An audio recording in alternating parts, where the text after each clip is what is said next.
En casos especiales de tuberculosis.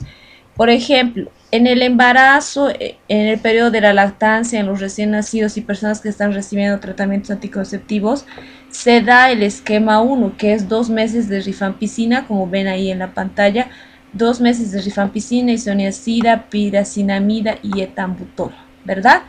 Y se da otros 4 meses de rifampicina e isoniazida. En este caso de la mujer embarazada, como ven aquí, la rifampicina y isoniazina atraviesa la barrera placentaria. ¿Qué es la barrera placentaria? Es la placenta que se encarga de que si la mamá tuviera alguna enfermedad contagiosa por sangre como Chagas, VIH, sífilis, etcétera, el bebé mientras esté en su útero no se contagia, ¿ya? Eso es algo importante. Ahora, si la mamá tiene tuberculosis en cualquier órgano que no sea en el pulmón, entonces no le va a transmitir, no le va a contagiar al bebé. ¿Ya? Como aquí dice, el medicamento rifampicina y isoniazida van a atravesar la barrera placentaria, pero no han demostrado que tengan efectos teratógenos. Y quiere decir que no es tóxico para el bebé, no le produce ninguna malformación, nada. Pero la mujer que esté en el periodo del embarazo y le detecten tuberculosis no le tienen que administrar streptomicina. Ya hemos hablado ayer que la streptomicina es un inyectable que viene en frasco, ¿verdad? La dosificación igual ya la hemos visto. Pasamos a la lactancia. La mamá que está dando de lactar tiene que seguir tomando las tabletas y tiene que seguir dándole el pecho a su bebé, ¿ya? También si el bebé es un bebé recién nacido, se da la quimioprofilaxis según kilo peso, que vamos a ver más adelante. Y después en el adulto mayor es frecuente que el paciente tenga toxicidad y no tolere los medicamentos, entonces hay que monitorizar. Por eso cuando tenemos un paciente viejito o un recién nacido, la mamá tiene que llevarle a ese bebé, tenemos que revisar que no tenga alguna reacción adversa, ¿verdad? Ahora, si la mujer está tomando anticonceptivos, igual sigue manejando el mismo esquema, solo que tiene que tener cuidado al tomar la rifampicina, ¿verdad? Cuando el paciente tiene diabetes, igual tiene que tomar el mismo esquema. Ahora, el paciente con VIH, habíamos dicho que va a tomar igual el mismo esquema, solo que en el caso que el paciente con VIH siga saliendo positivo su vaciloscopía después de acabar los primeros 2 meses del tratamiento, entonces se añade un mes más, ¿verdad? Entonces el paciente tiene que continuar por 6 meses, 7 meses el tratamiento, ¿ya? Paciente que tiene tuberculosis meningia, o sea, en el cerebro o en el sistema nervioso, habíamos dicho que no toma 6 meses el tratamiento, ¿ven? Toma 2 meses del rifampicina, isoniazida, piracinamida, etambutol y 10 meses de rifampicina e isoniazida. Ya no toma 4, ¿verdad? Entonces el tratamiento se prolonga por un año y también al paciente hay que darle corticoides como la prednisona. La prednisona baja el sistema inmunológico, ya, y hay que darle eso de acuerdo a kilo peso. Después, pacientes con tuberculosis osteoarticular en las articulaciones, lo mismo, un año de tratamiento. Pacientes con hepatitis crónica, esos son los pacientes que han tenido hepatitis B o son alcohólicos. Lo mismo, el mismo esquema de la tuberculosis pulmonar, solo que hay que tener en cuenta que se debe manejar los casos especiales porque sabían que los medicamentos, ¿verdad?, pasan por el hígado. ¿Ya? Entonces, al metabolizar, como hemos dicho, el ejemplo de ayer era 8 tabletas que el paciente tomaba, entonces sí o sí pasa por el hígado y si el paciente tiene daño o lesiones en su hígado, entonces puede tener efectos secundarios, que el principal es ictericia, ¿no ve? Ustedes saben que es la coloración amarilla de todo el cuerpo, de las mucosas de los ojos. Paciente con problemas renales, también tenemos que tener cuidado de administrar el etambutol, y hay que ajustarse, hay que bajar la dosis del etambutol, porque el etambutol es el que pinta las heces, la saliva, la orina y cualquier fluido del cuerpo anaranjado. El paciente toma que tiene tuberculosis y su orina es bien anaranjado. Ya hay que avisarle al paciente que Eso es lo normal mientras siga tomando el tratamiento para que no se asuste y no se preocupe. Entonces, vamos a pasar rápido de manera general a la tuberculosis infantil, porque no se olviden, si tenemos un paciente con tuberculosis, ya, si tiene un niño menor, en lo ideal menor de 5 años, es un paciente con riesgo de que se haya contagiado. Ahora sabemos que la tuberculosis es una enfermedad igual altamente contagiosa, entonces debemos reconocer los signos y síntomas en el niño. Ahora, hablándole de la tuberculosis infantil, también hablamos que el niño puede tener una infección tuberculosa o desarrollar la enfermedad, ¿verdad? Ahora, un poquito de los índices de casos que hay. En Bolivia sí hay tus casos de niños con tuberculosis infantil, ya como habíamos dicho, principalmente menores de 5 años. Es importante tomar en cuenta que todo niño menor de 5 años que tenga el contacto de un paciente, cuando hablo de bacilífero, es un paciente que está con tuberculosis activa. Digamos, le han detectado y una vez que te detectan, un mes el paciente es, bueno, en realidad 2 semanas o un mes es bien contagioso, ¿ya? Entonces, si el niño tiene un familiar cercano que tenga tuberculosis, entonces tenemos que confirmar o descartar eso. Si el niño está cerca de esa persona, tiene que por lo menos separarlo un mes, ¿ya? Ahora, cuando el niño menor de 5 años le han diagnosticado tuberculosis por la clínica, sí o sí hay que pedirle una baciloscopía. Es el mismo laboratorio que hemos dicho que se hace a la persona mayor. Ahora, muchas veces, si el niño es menor de 15 años, puede que presente tuberculosis pulmonar positiva de una cruz, pero hay que evaluar todos sus contactos. Si solo el niño tiene tuberculosis, entonces hay que evaluar a la mamá, al papá o a las personas que cuidan al niño. Hay casos que solo el niño se contagia de tuberculosis, pero generalmente eso se debe a que las mamás no le han llevado al centro de salud para que les realicen la vacunación. Por ejemplo, niños que vivían en Europa y luego se han venido a Bolivia deberían recibir la dosis de la BCG, porque en países de España, Italia, Francia, etcétera, no hay la tuberculosis ya. Al año al menos unas 100 personas nada más se deben contagiar. Es el 1% creo de la población de Europa que se contagia. Por eso no sé si han visto cuando había muchas personas que volvían, ¿verdad?, de Europa, les hacían, sí o sí tenían que hacerles vacunar con la BCG. Obviamente eso es de manera particular, tenía que comprar las dosis. Ahora, ¿qué hacemos cuando el niño tiene o se le detecta tuberculosis? Mediante este flujograma, el niño que haya tenido contacto con un paciente de tuberculosis pulmonar, si es menor de 5 años, hay que observar los síntomas durante 2 semanas, ¿no ven? Los que ya hemos dicho, si tiene tos, fiebre, pérdida de peso, anorexia, ya no quiere comer, ya no quiere lactar, si tiene falta de ganancia de peso, está fatigado, si ya no realiza la misma actividad física, está decaído, entonces, ¿qué hay que hacer? Se le da el tratamiento antibiótico, ¿ya? Antibióticos porque posiblemente esté con un resfrío, ¿verdad? Por 10 días. Y se le hace el apoyo nutricional. Si durante pasados esos 10 días, el niño mejora sus síntomas, entonces ya no se le hace nada, se le deja ahí. Pero si el niño continúa con los signos y síntomas de la tuberculosis a pesar de haber recibido antibióticos, entonces vamos a iniciar el esquema de tratamiento de 2 meses de rifampicina, isoniazida, piracidamina y etambutol y 4 meses de rifampicina y isoniazida. Esto dividido por kilo peso, ¿ya? Hoy día vamos a hacer el ejemplo de un niño, porque ayer ya hemos calculado de una persona mayor, ¿verdad?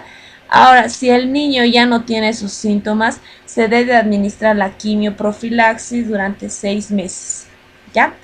Ahora, si el niño es mayor de 5 años, si tiene los mismos signos y síntomas de la tuberculosis, si continúa, hay que volver a hacerle pruebas de laboratorio para ver si tiene tuberculosis. Si después de 2 semanas pasa sus signos y síntomas, entonces solo hay que hacerle una orientación. Ahora, los signos y síntomas Ya lo hemos visto, pero vamos a repetir un poquito. Hemos dicho que el niño, cuando es tuberculosis pulmonar, tiene hiporexia, deja de comer, no tiene apetito, baja de peso repentinamente. Luego está siempre cansado, tiene pérdida de energía, ya no quiere hacer nada, disminuye sus actividades físicas, no gana de peso. Ustedes saben que cuando es menor de 5 años tiene que ganar peso mes a mes, ¿verdad?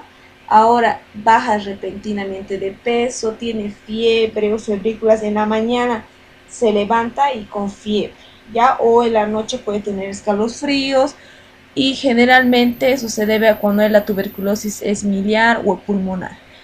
Ahora, cuando es tuberculosis pulmonar tiene también una tos crónica, tiene estertores broncoalveolares, que quiere decir en el tórax mientras duerme tiene ruidos mientras duerme, ¿ya? Entonces sibilancias es como si estuviera un silbido teniendo mientras duerme, ¿ya?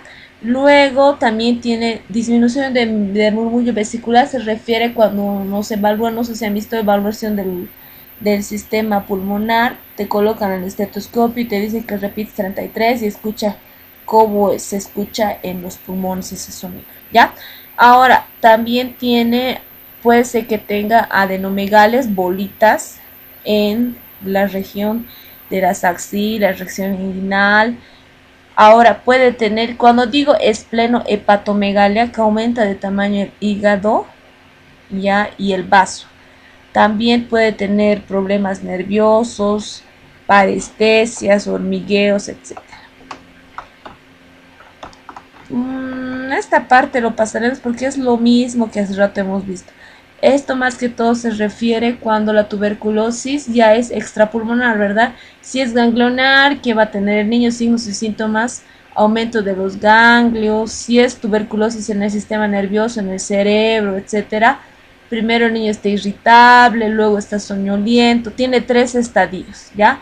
Puede estar letárgico, tiene cefalea, que ustedes ya saben qué es, rigidez en la nuca, signos de Kerner y Brusinski positivos. Eso se refiere cuando el cerebro está inflamado, el niño está echado y se le dice que se intente parar y no puede, ya solito no puede pararse, porque tiene una irritación del sistema nervioso, generalmente de la médula espinal.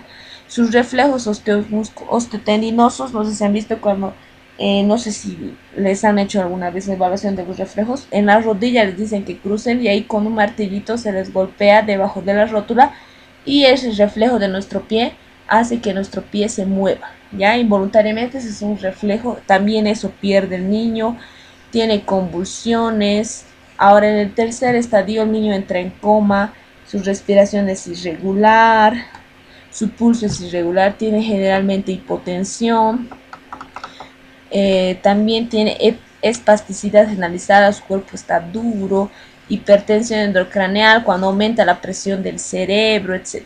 Entonces, de aquí de manera general, tiene estos signos y síntomas de acuerdo a la ubicación de la tuberculosis en algún sistema o órgano. No vamos a ver esa parte porque en el caso de los niños que tengan, igual que el adulto mayor, que tenga tuberculosis extrapulmonar, especialmente si es tuberculosis en el sistema nervioso, ya generalmente se interna el niño. ¿Por qué? Porque el niño necesita asistencia, o sea que una persona esté 24 horas. Segundo, si está entrando a estado de coma, entonces necesita que se lo intube al niño, que se lo intube, ya, o sea que conectarle a una máquina de terapia intensiva y demás, ya. Cuando es tuberculosis en cualquier otro órgano, entonces va presentado, por ejemplo, en los riñones, tiene disuria, que es dificultad para orinar, hematuria, sangre en la orina, proteinuria, la orina es como si tuviera sedimento, ya. Piuria, tiene infección y hay bacterias en su orina. Entonces eso es porque tiene la tuberculosis en el riñón. Ahora puede haber tuberculosis en la laringe, en la región genital, también incluso hemos dicho en la piel. Entonces, de acuerdo a donde tenga el niño está ubicado la tuberculosis, entonces va a tener signos y síntomas. También puede haber tuberculosis en la piel, ¿verdad? El diagnóstico para el niño es igual, se pide 2 vaciloscopías, se le hace mediante el método clínico los signos y síntomas que hemos dicho, que ya hemos hablado. Se le pregunta si está en contacto de una persona que haya estado resfriada últimamente. Ahora, los bacteriológicos es pedir las 2 vaciloscopías, el cultivo o biología molecular o biopsia del órgano donde el niño tenga.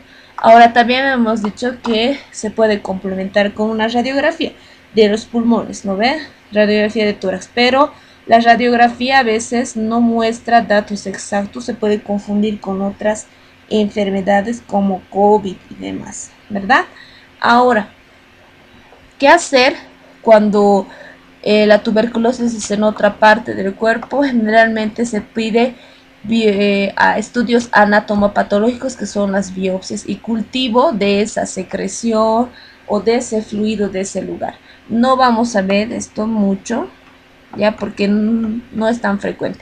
Ahora, el esquema de tratamiento para el niño que tiene tuberculosis infantil, ya igual es similar a es lo mismo que los medicamentos de hace rato que hemos visto: 2 meses de rifampicina, isoniazida, piracidamida y etambutol, ¿verdad?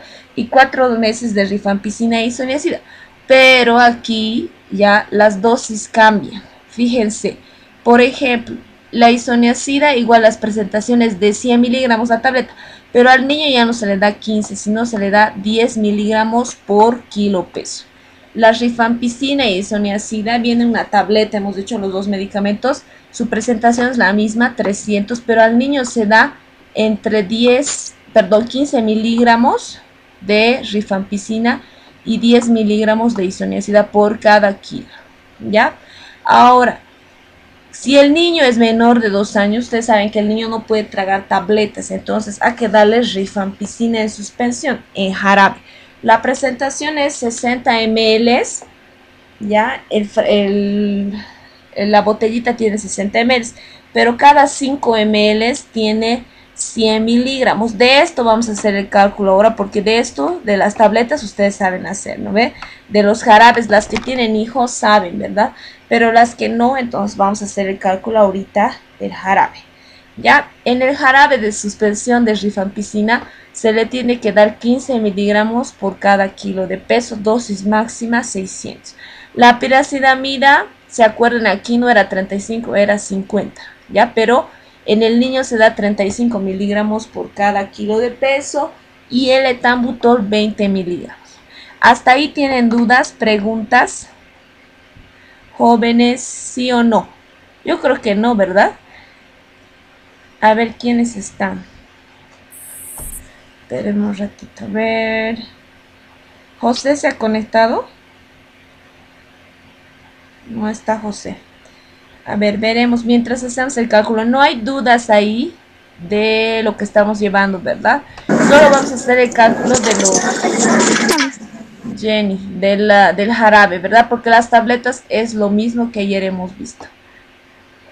Valeria, ayer estabas en la clase de lo que estábamos haciendo el cálculo de las tabletas. Si no estaban, tiene que repasar, ¿ya? Porque el examen, para los que no estaban, ya hemos dicho que voy a colocar casos. ¿Qué quiere decir? Voy a decir: Anita, paciente de 15, digamos 30 años, pesa 80 kilos y tiene que empezar el tratamiento de tuberculosis. Entonces, ustedes van a calcular sus tabletas en miligramos y van a calcular en tabletas, ¿ya?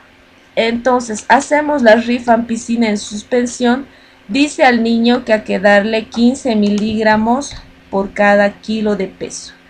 Entonces, aquí vamos a colocar dosificación de la rifampicina en suspensión. Dosificación. Cuando digo en suspensión es polvito, ¿no ven? Los jarabes siempre vienen, por lo general, vienen en forma liofilizada, o sea, en polvito, en suspensión. Y con agua hervida tiene una medida, ya, que te dice hasta dónde tienes que colocar el agua y tú tienes que mover ese jarabe para que se disuelva todo, ¿ya? La dosificación dice 15 miligramos de rifampicina, pero la presentación nos dice que es un jarabe de 60 ml, el cual tiene cada 5 ml, vale 100 miligramos.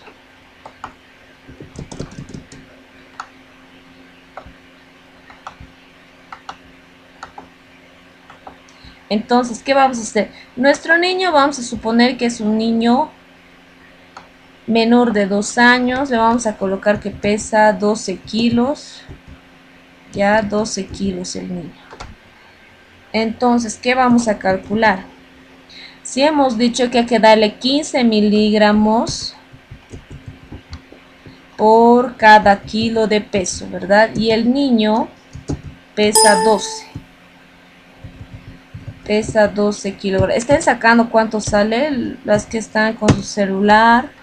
Fíjense, tienen que multiplicar 15 por 12 dividido entre 1.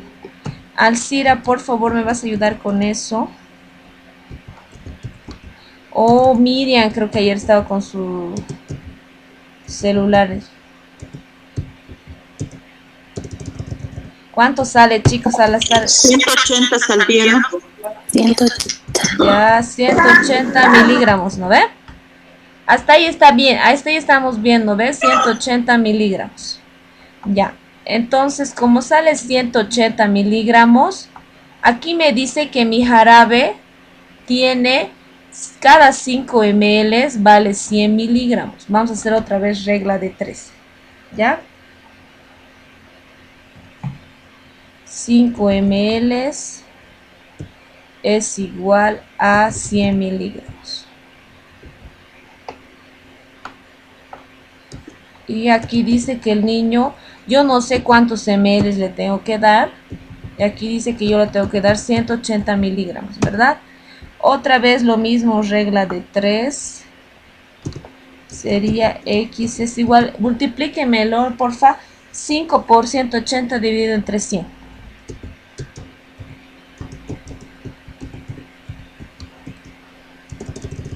¿Cuánto es? Miriam, Alcira, Nancy, no sé quiénes están con su celular, por favor, porque...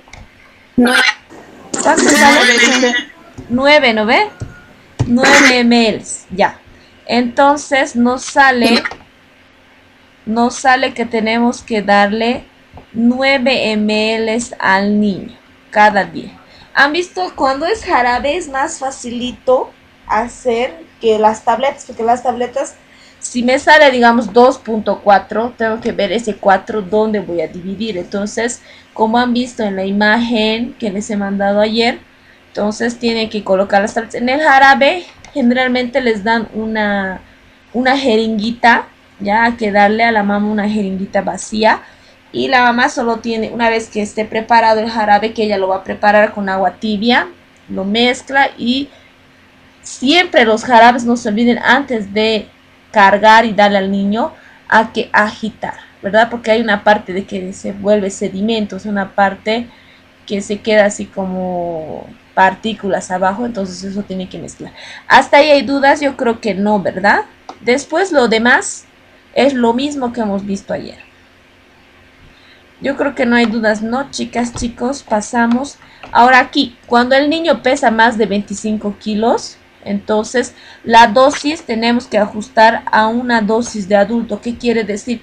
Ya no vamos a calcular con estos miligramos, sino nos vamos a ir al otro cuadro de la página 25, creo que es, con las dosis que hemos visto. ¿Ya? Para el examen tienen que saber esto del niño y del adulto, porque les voy a poner ejemplos de niños. Un niño, digamos, que pesa 10 kilos, ¿cuánto le van a dar de dosificación? Tienen que saber cuál es la dosis, porque para el examen no les voy a dar estos miligramos, en su cabecita tienen que estar. ¿Ya? Pasaremos entonces, si no hay dudas, preguntas. Ahora, al niño el seguimiento es el mismo, cada mes hay que hacerle. También al niño se le hace prueba de VIH, se hace prueba de glicemia, se le pregunta si o se revisa si en su carnet tiene la vacunación de la BCG. Y aquí, como dice, se ha demostrado que la BCG es la prevención efectiva entre 65 a 85% de tuberculosis meningitis, o sea, les protege al niño. Si el niño no tiene, entonces hay harto riesgo que pueda tener tuberculosis, ya sea pulmonar o miliar, ya, o meningia, perdón. ¿Qué más? Hasta ahí no hay dudas, ¿no? Vamos a hablar un poquito de la prevención de la tuberculosis, que ustedes ya saben. La mejor forma de prevenir es la transmisión a través de diagnosticar el contacto precoz, o sea, cuando una persona que se le detecta tuberculosis, sí o sí hay que preguntarle con quiénes vive, y a esas personas hay que hacerle vaciloscopías, y si sale positivo también reciben el tratamiento, ¿verdad? Y debes recibir el tratamiento oportuno. En lo ideal, el tratamiento tiene que ser sí o sí supervisado. ¿Para qué? Para que el paciente se pueda curar. La primera medida de prevención de la tuberculosis es la vacunación de la BCG, que se llama la vacuna Bacilo Calmet Guerin, ¿ya? Ustedes ya saben la dosis, etcétera, no vamos a hablar los cuidados, igual. Otra medida de prevención es la quimioprofilaxis. Como su nombre dice, consiste en la administración de solo isoniazida a personas que tengan riesgo de desarrollar la enfermedad de tuberculosis. Está destinada, esto igual es pregunta de examen, en qué casos está indicado quimioprofilaxis en niños menores de 5 años, que estén en contacto íntimo con esa persona. Por ejemplo, la mamá, si le detectan tuberculosis y su bebé es menor de 5 años que duerme con él, porque ustedes saben, ¿verdad? Muchas veces la mamá sigue durmiendo con el niño hasta que cumpla 3, 4 años, ¿verdad? Entonces, si la mamá duerme con el bebé, ella le cuida a su hijito, entonces en ese niño está indicado realizarle la quimioprofilaxis. También generalmente adultos mayores que estén en contacto con el paciente que tenga tuberculosis. ¿Cuál es la finalidad de la quimioprofilaxis? Es evitar la infección en esas personas que no están infectadas, ¿ya? Además, disminuir el riesgo de que esa persona desarrolle la enfermedad de la tuberculosis.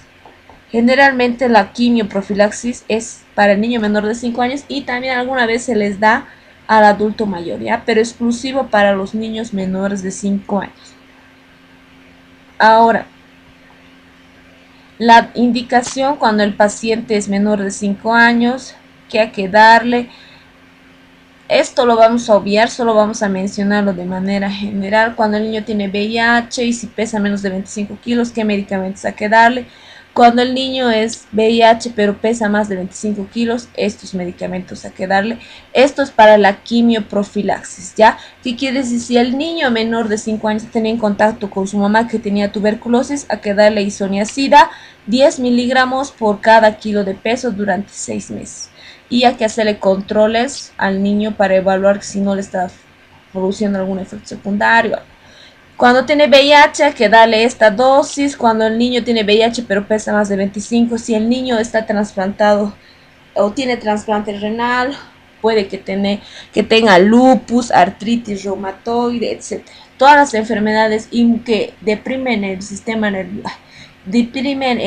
sistema inmunológico, sí o sí tiene que recibir la quimioprofilaxis, especialmente si es niño. Ya, luego, otra medida de prevención para la tuberculosis es el control de casos, averiguar con qué personas está en contacto esa persona que le han diagnosticado con tuberculosis, sí o sí, y por lo menos realizar, si tiene contacto estrecho, por ejemplo, si la mujer le detecta tuberculosis y tiene su esposo, duerme con él, etcétera, ¿verdad? Entonces, a esa persona que ha tenido contacto estrecho, entonces hay que realizarle la vaciloscopías para descartar una tuberculosis, ya sea pulmonar o extrapulmonar. ¿Qué más? En el carnet se registra todos los datos y contactos que la persona tenga, verificar los registros, realizar consejería domiciliaria. ¿Qué quiere decir? Cuando el paciente se le detecta con tuberculosis, el personal de salud debe ir ya a la casa de la persona para realizar consejería, para explicarle, etcétera, de qué es la enfermedad, cómo se tienen que cuidar, proteger y demás. Ya, eso es importante. Luego, la actividad de los contactos, ya, también es importante, pero de los contactos lo vamos a pasar porque se supone que hay que realizar cuando especialmente el contacto es de un niño menor de 5 años. También las medidas de prevención, que ustedes ya saben, lo que ayer les había dicho, es como cuando el paciente tiene COVID, ¿verdad? Utilizar tapaboca o taparse la boca. En lo ideal, la persona que tiene tuberculosis tiene que usar barbijo. Ya la persona que vive con ellos también tiene que usar barbijo. Al toser tiene que estar por lo menos 1,5 metros a 2 alejado, no toser cerca de alguna persona que está a su alrededor, no escupir al suelo, utilizar pañuelos desechables y todo lo que la persona bote o sus desechos tiene que estar en una bolsa separada, ¿verdad? Sí o sí, la habitación donde duerme esa persona debe estar ventilada, tiene que estar limpia y ayer habíamos dicho que tiene que ingresar el sol, ¿verdad? También tiene que haber buena higiene en la familia, o sea, tienen que, por donde la persona que tenga tuberculosis transite, tienen que hacer una desinfección. Habíamos dicho que el alcohol no sirve para la tuberculosis. Se ha demostrado que el vinagre, ya con agua diluido en un atomizador, de los lugares que toque, digamos, la persona que tiene tuberculosis, tiene que rociar y limpiar con eso. Por ejemplo, su celular, ¿no ve?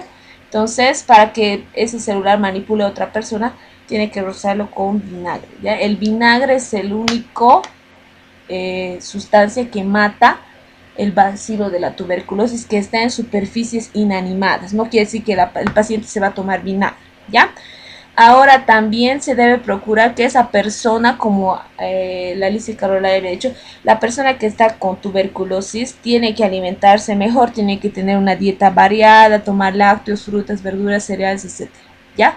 Y mientras el paciente esté con el tratamiento de tuberculosis, no tiene que tomar bebidas alcohólicas ni consumir drogas, especialmente bebidas, ¿ya? Porque los medicamentos, como son varios, ya pasan por el hígado, habíamos dicho, ¿verdad? Y uno cuando se toma bebidas alcohólicas se marea, etcétera. El hígado es el que se intoxica, ¿verdad? Entonces, si la persona se toma bebidas alcohólicas y está con el tratamiento, las tabletas no le van a hacer efecto, ¿ya? Y puede ocasionar resistencia, volverse un paciente MDR. Luego tenemos que hacer promoción en nuestros centros de salud. Ahorita no recuerdo qué día es el Día Mundial de la Tuberculosis, donde en los centros de salud se hace ferias y siempre se está haciendo prevención. Antes del COVID, ya sí o sí se hacía campañas para detectar sintomáticos respiratorios o baciloscopías. Cuando se hacía campaña, ferias de salud, ahí se tomaban muestras de baciloscopía a las personas que eran sospechosas, ¿ya? Pero como les digo, como los síntomas, signos y síntomas de la tuberculosis son similares al de la tuberculosis y del VIH, entonces ya no se realiza. Algo importante en el COVID, bueno, como son varios signos y síntomas, pierden el sentido del olfato y del gusto, ¿verdad? En la tuberculosis no, se mantiene. Entonces vamos a hablar de los pacientes drogoresistentes, ¿ya? O pacientes MDR. Entonces se clasifican de acuerdo a la resistencia a los medicamentos antituberculosos. Estas categorías van en función a las probabilidades de que el paciente es sensible a esos medicamentos.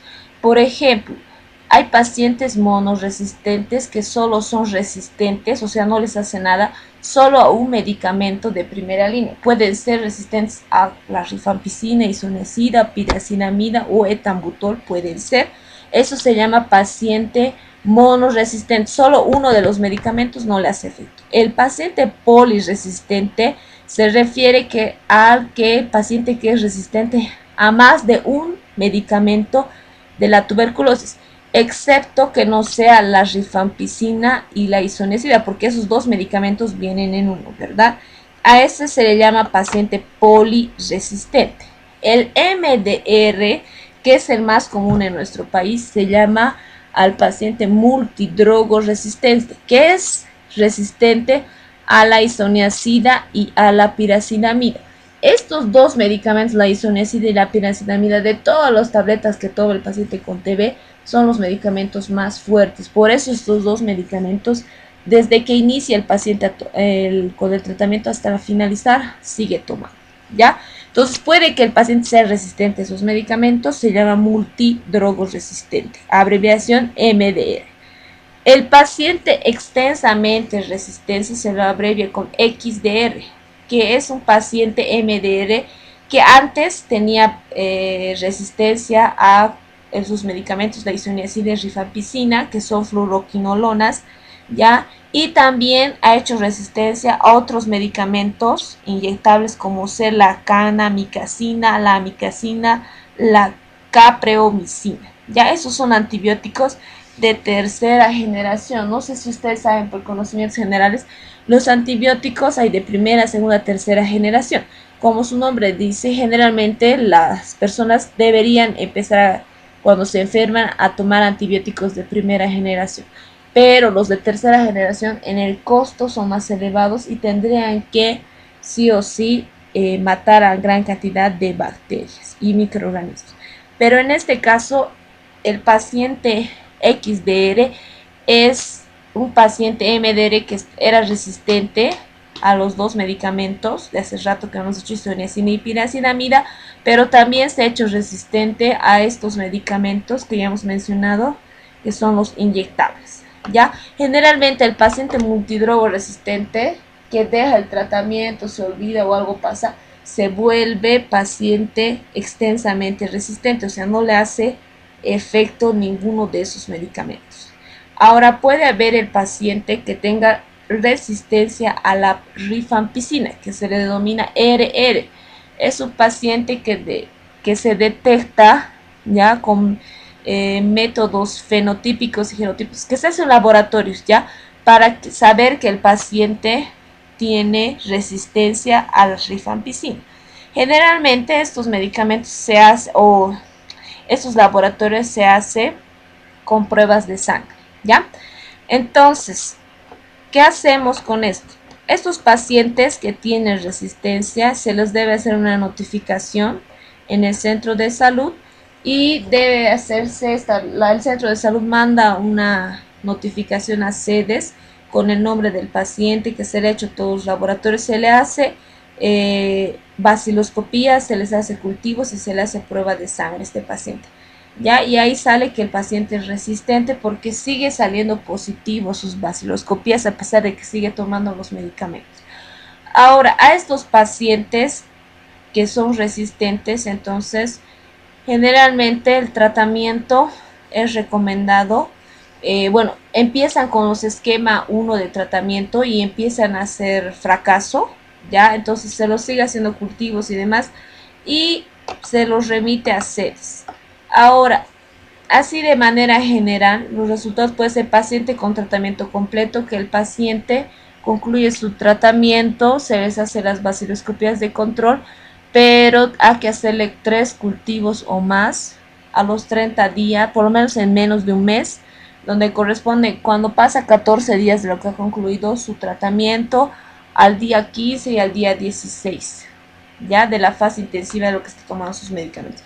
No vamos a hablar mucho de los términos respectivos, pero igual generalmente los pacientes que son multidrogos resistentes fallecen, ¿ya? ¿Por qué? Porque nuestro país no cuenta con todos esos medicamentos porque se supone que los medicamentos son gratis, ¿ya? Pero en algunos casos el paciente debe comprarse y los medicamentos cuestan caro. Por ejemplo, un inyectable de amicacina está alrededor de 100 pesos o más. Con la pandemia debió subir. ¿Ya? Entonces el paciente cada día tiene que recibir esos inyectables y demás, entonces a veces el paciente se hace resistente y no se cura de la tuberculosis. No sé si tienen dudas, preguntas aquí. Yo creo que no. Vamos a ver de manera general los multidrogos resistentes, ¿ya? Porque no son pacientes frecuentes. Si ustedes se han dado cuenta, al año en un centro de salud promedio de los que van ustedes, generalmente hay 10 a 15 pacientes durante todo el año que reciben tratamiento de la tuberculosis, de los cuales cada 2 años hay 1 o 2 pacientes multidrogos resistentes, ¿ya? Pero estadísticamente creo que hasta hace unos 3 años En Cochabamba, la mayoría de los casos que se detecta de tuberculosis de pacientes resistentes son del área de Quillacollo, Colcapirro, Vinto y toda esa zona, ya porque ahí, por ejemplo, si es que ustedes tienen conocidos y demás, manejan hasta 50 pacientes con tuberculosis al año, ya, en el Hospital Benigno Sánchez, y de los cuales unos 3 a 5 son multidrogos resistentes, pero generalmente el paciente se vuelve resistente debido a que deja de tomar por cualquier motivo o porque le hace mal, ya deja de tomar el tratamiento, entonces se vuelve resistente. Lo mismo de ustedes, ¿no ves? Si antes tomaban una amoxicilina de 500 miligramos y se olvidaban de tomar, no acababan de tomar los 7 días, tomaban cuando se acordaban, la siguiente vez que se enfermen ya no les hace efecto, ¿verdad? Lo mismo igual de estas personas, ya porque especialmente dejan de tomar el tratamiento por cualquier razón. No sé si tienen preguntas hasta ahí. No vamos a ver el tratamiento en sí, ya porque hay que evaluar de acuerdo a qué tipo de resistencia tiene el paciente. Pero así más o menos de manera general, el paciente que tiene multiresistencia a los medicamentos de la tuberculosis se le da levofloxacina, ya 1 gramo tiene que tomar cada día, o puede tomar moxifloxacina, gatifloxacina. Ese es el grupo A. El grupo B, esto no les voy a preguntar en el examen, solo para que tengan conocimientos generales. También en el grupo B, que son los inyectables, son la amicacina, la capreomicina, la canamicacina, que son ampollas, son inyectables, que se le administra al paciente ya sea intramuscular o endovenoso, y la streptomicina, sí o sí, ¿ya? ¿Qué otros medicamentos? También puede haber, estos ya son más caros, que no son difíciles de encontrar en nuestro medio. La etionamida, que son tabletas. La protionamida, igual tableta. La cicloserina, que es una cápsula. La tericidona, que es cápsula. Linezolid, también tableta. Clofazimina, que son cápsulas que el paciente tiene que tomar cada día, ¿verdad? Ahora el grupo D, que son los medicamentos más caros, la D1-piracidamida, que no es la misma tableta que hace rato hemos visto, es diferente, la D1-etambutol, la D1-isoniazida a dosis elevada, la D2-bedaquilina, etcétera. Ya todos estos medicamentos, especialmente del grupo D, son los que se utilizan cuando el paciente es XDR, o sea, es multiresistente a todos los medicamentos. Meropenem, que esos son frascos que sí o sí se colocan endovenoso, y al colocar endovenoso esos medicamentos, por ejemplo los que ya rotan en el hospital, ¿no ves? Saben que este medicamento tiene que entrar en 1 hora en un suero bien diluido, por lo menos, ya, si no al paciente le provoca flebitis, se irrita y tiene hartos efectos secundarios. Entonces, así de manera general, para que ustedes sepan, pero no vamos a tomar mucho en cuenta, el paciente tiene que tomar 6 meses de todos estos medicamentos, otros 12 meses de estos medicamentos, más o menos 1 año y medio, 2, el paciente tiene que tomar los mismos medicamentos para poder negativizar. Pero como les digo, muchos pacientes que son multidrogos resistentes, inician el tratamiento, pero por el tiempo que tarda dejan de tomar y generalmente fallece, ¿ya? Especialmente si es la tuberculosis en los pulmones. No sé si hay dudas y preguntas hasta ahí, jóvenes. Yo creo que no, ¿verdad? Ya, nos vamos a pasar.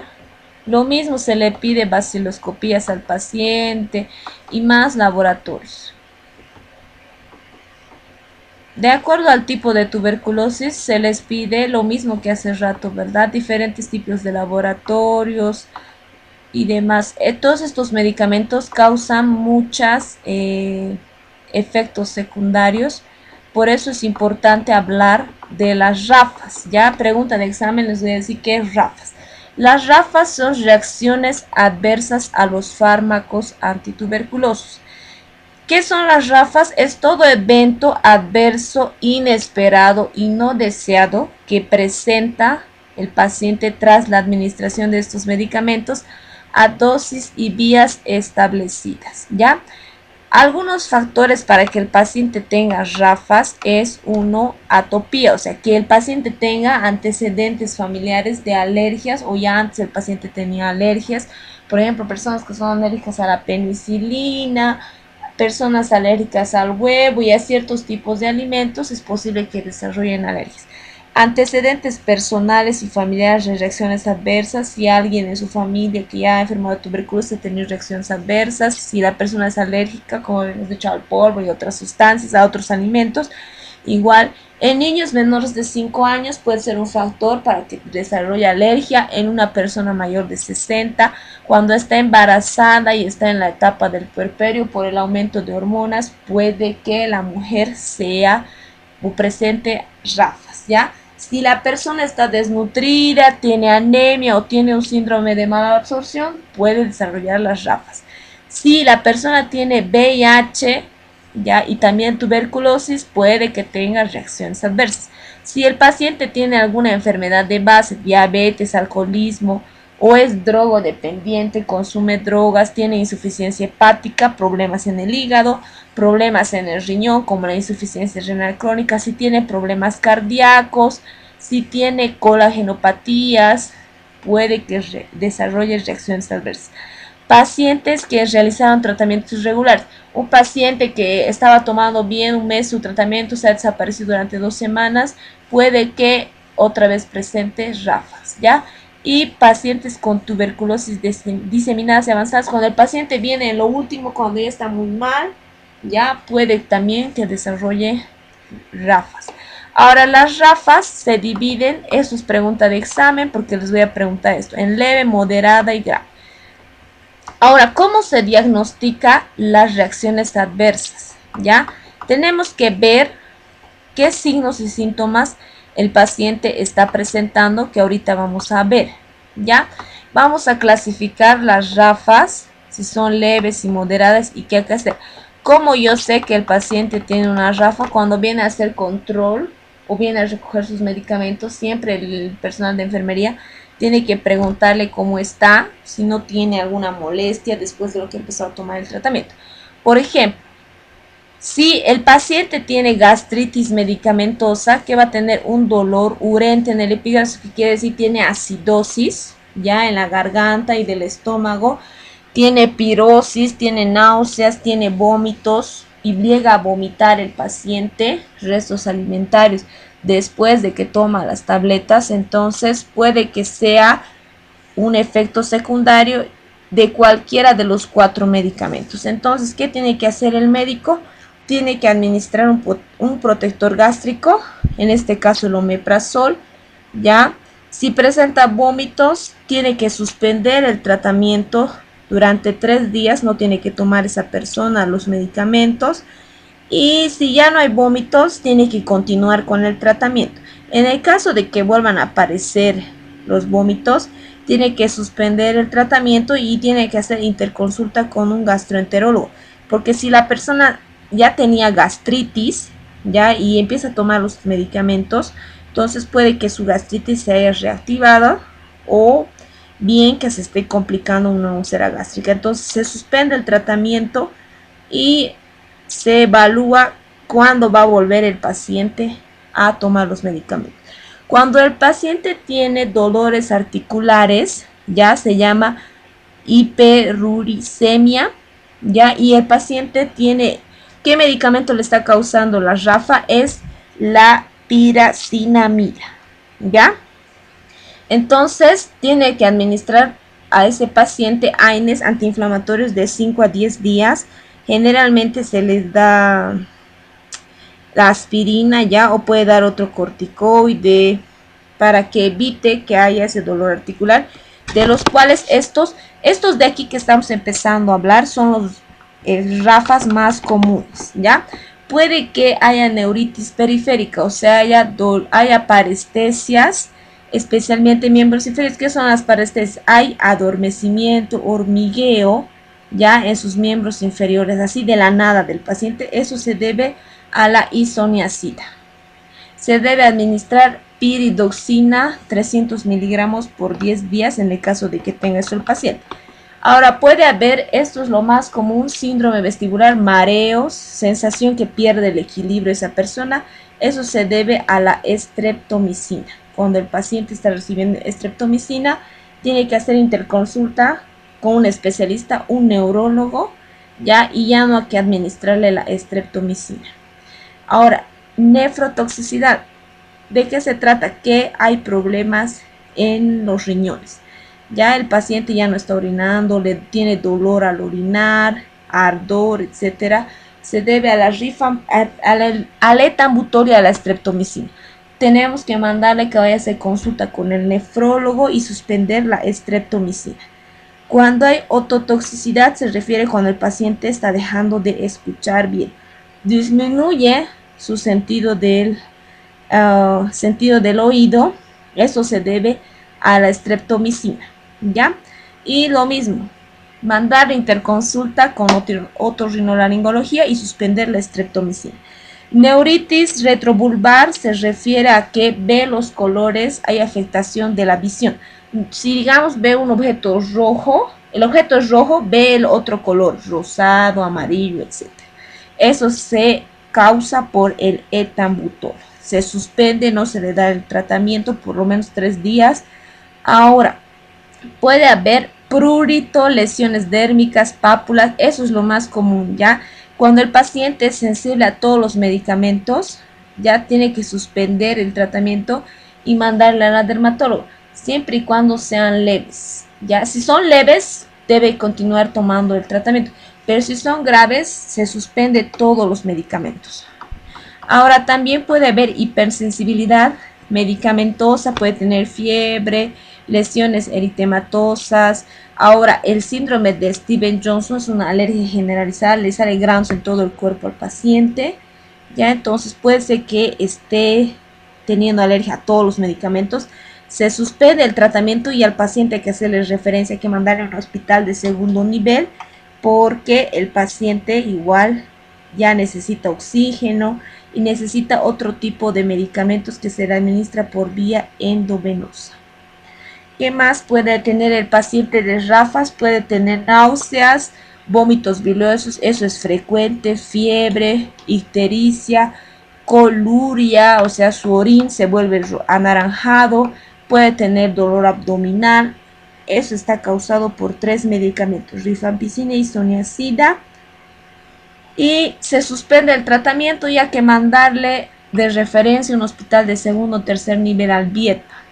Ahora, en el caso de que el paciente tenga púrpura trombocitopénica, se empiezan a formar coágulos en su cuerpo, ya, los cuales estos pueden evitar la circulación de la sangre y evitar que llegue sangre a cualquier órgano. De esa manera el paciente va a empezar a tener hematomas, así de la nada, no se golpea nada, pero tiene hematomas, tiene gingivorragia, sus encías empiezan a sangrar así de la nada, su nariz empieza a sangrar, tiene epistaxis. Entonces de inmediato hay que mandar a ese paciente a un segundo nivel para internar, ¿ya? Es importante que nosotros preguntemos y evaluemos todas estas RAFAs a los pacientes cada vez que van a recibir los medicamentos, especialmente los primeros 2 meses, ¿ya? Porque es importante detectar y notificar esos efectos secundarios, efectos adversos a los fármacos antituberculosos.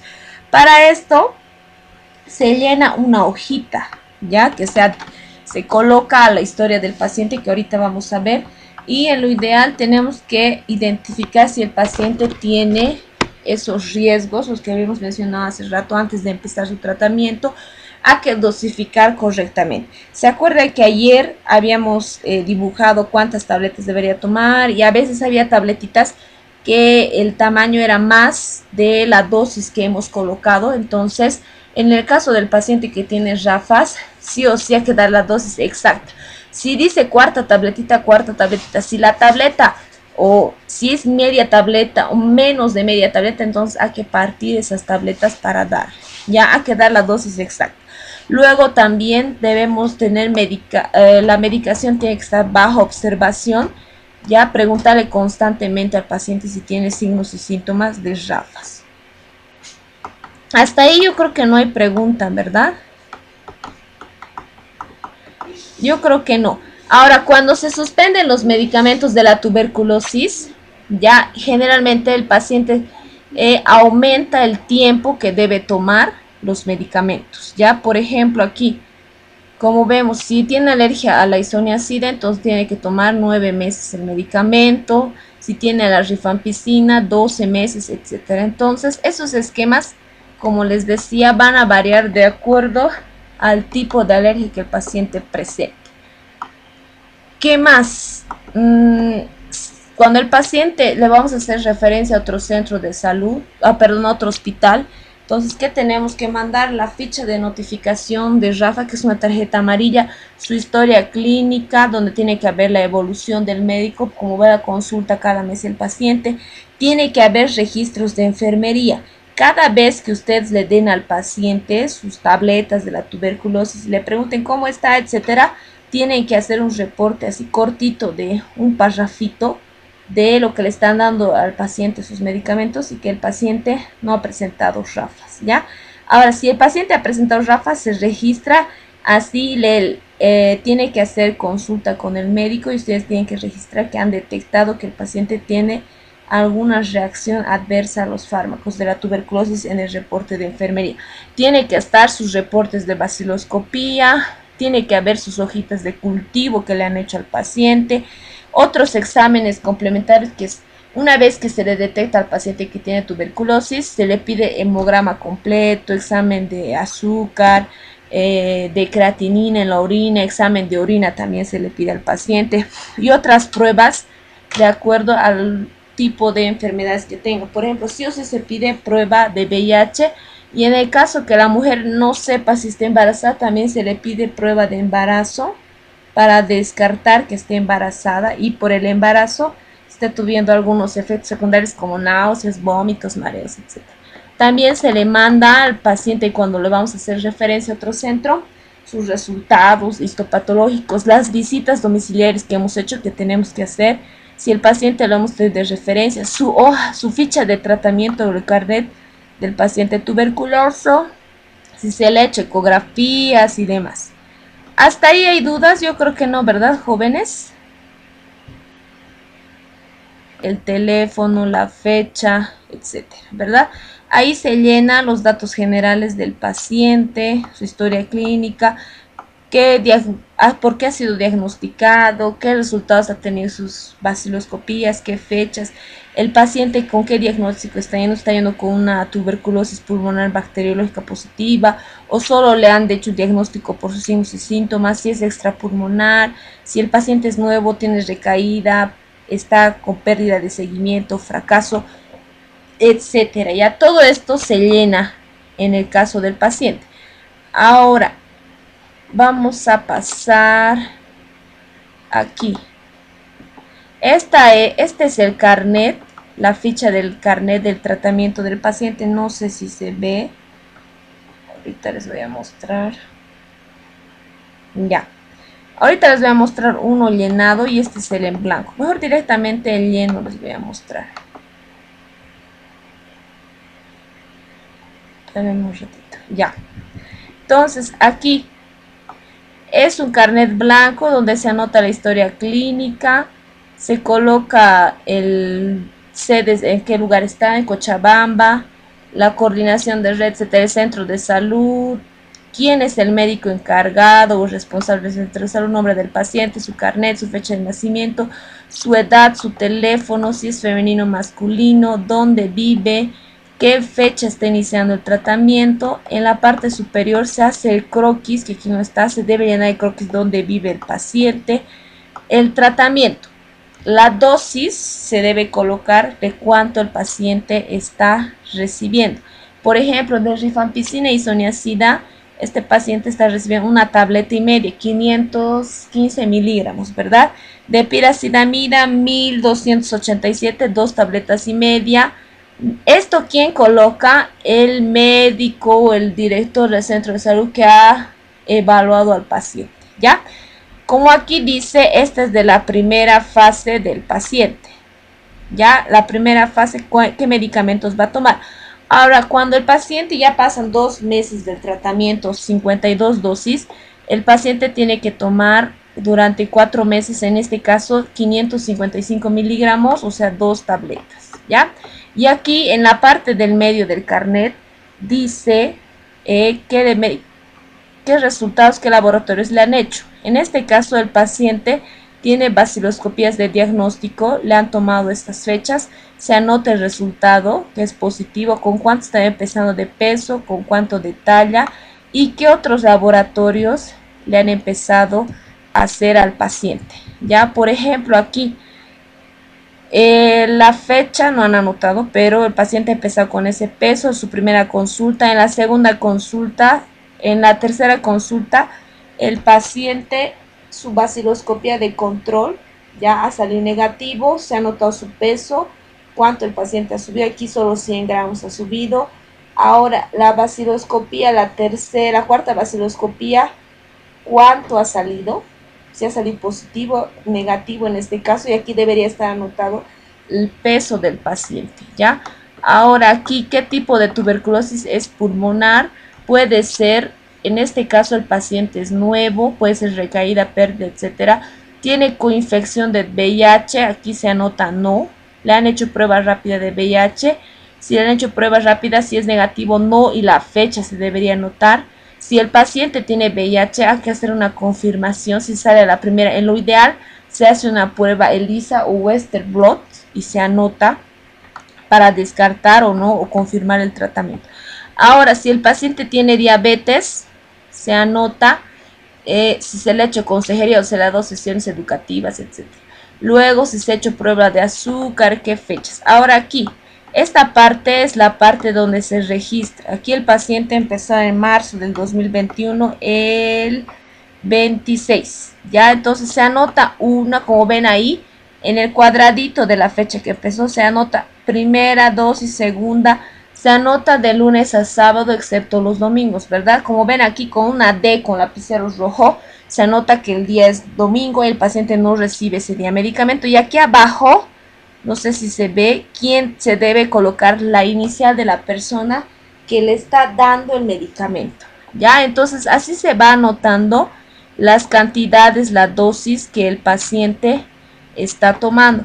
Ahora, el carnet tiene una parte trasera, ya donde se anota igual qué día o con qué dosis está empezando. Aquí, si se fijan, ha vuelto a empezar de 1, 2, 3, porque eso ya el paciente ha pasado a segunda fase del tratamiento. Entonces se vuelve a anotar, y esta parte blanca que ven aquí se refiere a las tabletas que le han dado a ese paciente, pero para que se le lleve a su casa, ya, y tome ahí. Como les digo, cuando el paciente está en la primera fase, el paciente, ya, cuando está en la primera fase, el paciente tiene que ir una vez a la semana para llevarse los medicamentos, o bien tiene que ir cada día, ya, a recoger los medicamentos. Y a veces antes se le daba ahí al paciente agua, ya en un vasito, y se le hacía tomar ahí. Pero hoy en día, como la gente trabaja, etcétera, entonces se le da para una semana cuando está en la primera fase. Cuando pasa a la segunda fase el paciente, entonces se les da ya para 2 semanas el tratamiento. No sé si hasta ahí hay preguntas, chicas, dudas. Yo creo que no, ¿verdad? Hasta ahí está fácil. Este es lo que está en su pantalla. Bueno, estaba saliendo hace rato.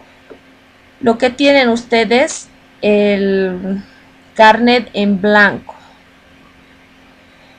Yo creo que no hay preguntas, ¿verdad? Para de una vez ir concluyendo con la clase. Hay preguntas, las que están todavía en línea, las que están conectadas. Nancy, Alcida, Grover, Kevin, Maribel. Ya. Entonces, con esto estaríamos concluyendo la presentación de el avance de la tuberculosis. Ya todo lo que se les ha ido diciendo para que va a entrar en el examen, entonces todo lo que vamos a hacer. Les voy a mandar la clase grabada más ratito y ustedes tienen que saber cómo manejar. De todas maneras, cualquier duda que tengan y cuando estén en el servicio de tuberculosis rotar, fíjense toda la historia clínica del paciente que tiene tuberculosis. Ya, esta es la fichita que les he mostrado en blanco. Esta es la parte de atrás que debería ser. Hay una parte donde dice aquí abajito, ya lo último, cuando el paciente ya ha dado de alta, hay que anotar la fecha, si ha sido curado, ¿verdad? Si ha fallecido, esa fecha, la RAFA, cuando ha presentado reacciones adversas, si ha tenido fracaso terapéutico, la fecha, si ha tenido pérdida de seguimiento del paciente desaparecido, igual se nota. Algo importante también que se tiene que anotar aquí es la fecha y los contactos que el paciente haya tenido, especialmente si son niños menores de 5 años, adultos mayores o personas inmunodeprimidas, ¿verdad? ¿Qué grado de parentesco, su edad, cuándo le han hecho el control, si ha tenido alguno de estos signos y síntomas, si se le ha dado quimioprofilaxis o el paciente, su contacto ha tenido tuberculosis, ¿ya? Todo esto tiene que firmar la enfermera encargada del centro de salud. Ahora, esta última hojita, para ir concluyendo, son las solicitudes bacteriológicas, ¿ya? Han debido ver en sus centros de salud que son como unas hojitas de descargo, son 3 colores, blanco, luego una copia amarilla y una celeste, creo. Ya, en esas 3 se tiene que llenar el nombre del centro de salud, la coordinación, el CEDS, el municipio, nombre completo del paciente, edad, sexo, fecha, etcétera, y con qué tratamiento está, ¿ya? Si ha recibido antes el tratamiento, qué muestra es esa, ya que vamos a mandar, por ejemplo, aquí, vaciloscopía del esputo, ya se etiqueta en tuberculosis sensible, o sea, cuando está el paciente es nuevo y el paciente está en la primera fase, ¿verdad? Si es tuberculosis resistente o el modificado el esquema, en qué mes de tratamiento está, en el segundo, en el tercero, cuarto, quinto, y aquí, ¿qué van a pedir? Primera muestra, esputo, tipo de muestra, esputo. Se anota si el paciente ha tenido, ¿por qué le estoy pidiendo? Si ha tenido una RAFA, o le estoy pidiendo porque el paciente ya acabó su tratamiento, o estoy pidiendo por el diagnóstico para diagnosticar que tiene tuberculosis, o porque el paciente es un sintomático respiratorio que ya se le ha hecho vaciloscopías y solo ha salido que tiene 1,9 bars. Entonces, de acuerdo a esto se va tiqueando. Ahora también si el paciente puede tener VIH, etcétera, también se le pide. Solo aquí se tiquea lo que estamos pidiendo y tiene que anotar la enfermera su nombre completo o el nombre del médico y firmar y sellar en todas las copias, ¿ya? Eso se le da al paciente para que el paciente vaya con eso al laboratorio y le saquen la muestra. Ahora, cuando nos llegue el resultado del paciente, esto se anota, ustedes han debido ver cuando se hacen los informes mensuales del SNIS, se anota esos formularios en estas hojas, los resultados de los pacientes que tenemos que están con tratamiento para hacer los informes mensuales. Ya busquen esto en sus centros de salud porque cuando entregan el SNIS también hay estas hojas de información de casos de tuberculosis.